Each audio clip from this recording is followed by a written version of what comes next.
Il voulait aller au contact, il a continué d'ailleurs à aller au contact. Le chef de l'État qui était en déplacement dans la Drôme à la rencontre des professionnels du tourisme et de la restauration.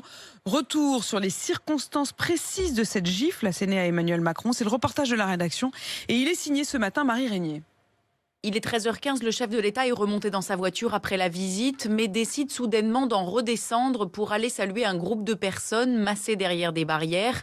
Le président s'approche en trottinant, un homme le saisit par le bras et le gifle.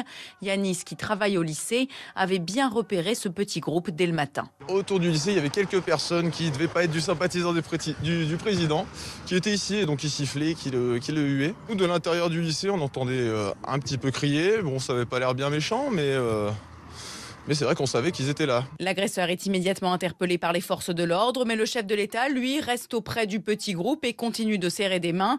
Mireille Clapeau est députée de La République En Marche de la Drôme. Elle était présente aux côtés d'Emmanuel Macron. Il nous a montré qu'il sait faire preuve d'une grande résilience, d'un très grand sang-froid, qu'il sait mesurer le risque en disant, bon là il y avait un individu, mais sans doute ça ne va pas reprendre, la sécurité maintenant est renforcée et je ne vais pas sacrifier ce contact avec les habitants, et il a bien fait. Le chef de l'État lui-même relativise cet événement quelques heures plus tard, le qualifiant de fait isolé.